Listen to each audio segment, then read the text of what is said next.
With the coronavirus keeping us in lockdown, we don't know what the future holds in store for us. I pray for your safety and well-being as we all go through this time of uncertainty. God bless you all. In 1985, fight fans were treated to one of the greatest matchups in boxing history, as two in their prime legends squared off for middleweight supremacy.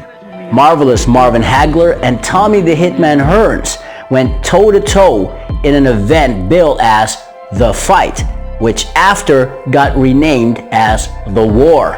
And round one lived up to all of the hype.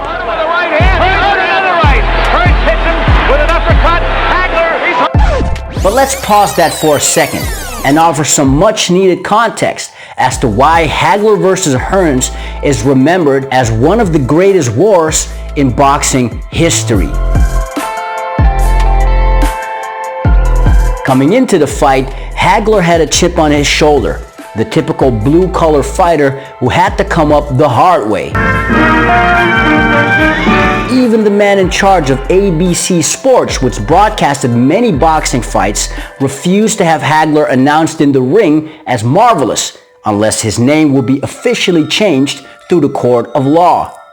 Hagler's first world title shot in 1979 against Vito Antuofermo was scored a draw on the judges' cards, though many fight fans scored a lopsided win for the Marvelous one, which Hagler himself considered a loss because he simply did not win the titles that night. No, I think that fight was a great lesson for me, and I thought that it would never happen.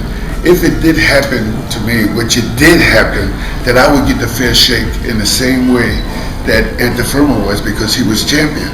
In order to beat the champion, you got to knock him down, knock him out, or beat him successfully. If you don't do that, the champion is able to keep his belt. 1 year later, Hagler did become champion by KOing fellow southpaw and Brit Alan Minter in 3 rounds. Hometown supporters showed their disgust, throwing full beer bottles towards the protagonist.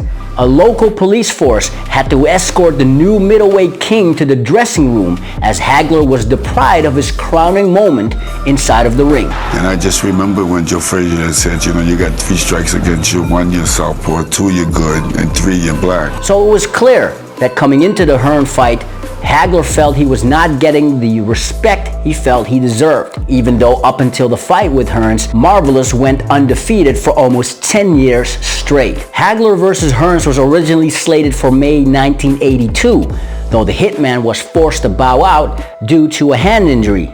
And it would take an additional 3 years before they'd finally meet up inside the squared circle. In the meantime, Tommy Hearns got his hands on the WBC ring and linear super welterweight or light middleweight title after beating Hall of Famer Wilfred Benitez in December of 1982.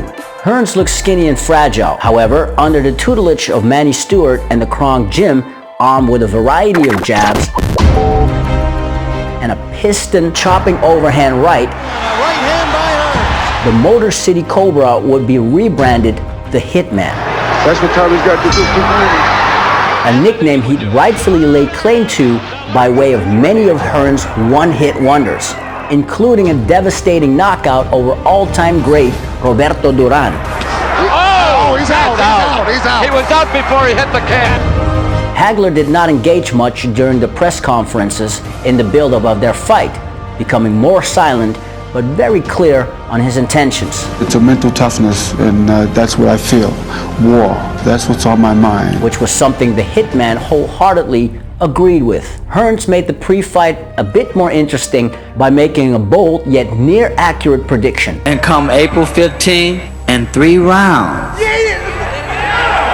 I would be the greatest. And then he had that big mouth, and he was telling what he's gonna do. He's gonna knock my bald head off. I already know who the winner is. He's never gonna fight me again, because this is gonna be his last fight. They're looking him right for the body.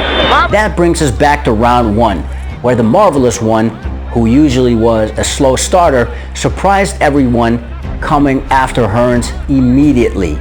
Though buzzed in previous fights, the champ had never been stopped, whereas Hearns had been. So within the first 30 seconds, it became clear this fight wasn't going the distance. So it was Hagler coming out like a bullet. A good left by Hagler, but Hearns didn't flinch. Hagler pressed forward in an attempt to take away Hearns' legs with a sustained body attack whilst mixing it up upstairs, using his switch hitting ability as a tactic to do damage on the inside. The Hitman responded with firepower of his own, showing willingness to swap leather up close, not taking long for his money punch to find his target, leading to an intense battle with both men showcasing solid defensive prowess, knowing full and well about each other's deadly offense. The marvelous chin versus the Hitman's sniper right hand. Hearns' movement versus Hagler's relentless pressure. Coming to the end of the round, Hagler successfully pinned the challenger into the corner where he was looking to trade shots up close. Hearns, who seemingly had buzzed his man earlier from long range, was now forced to engage in an all-out slugfest, which made for some fierce exchanges before the bell concluded what would later be crowned Ring Magazine's Round of the Year. Hearns had connected with an uppercut that left a deep cut onto Hagler's forehead, which would spur the champion on to step on the gas even more.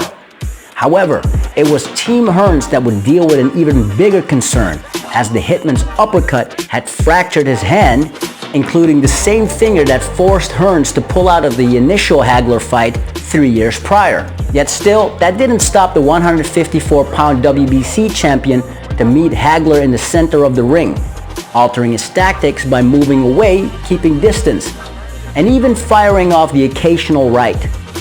The champion remained patient, then maneuvered his way out of adversity, switching stances effortlessly, and in the final moments of round 2, Hagler tagged Hearns before ending the round throwing punches in bunches. And another right.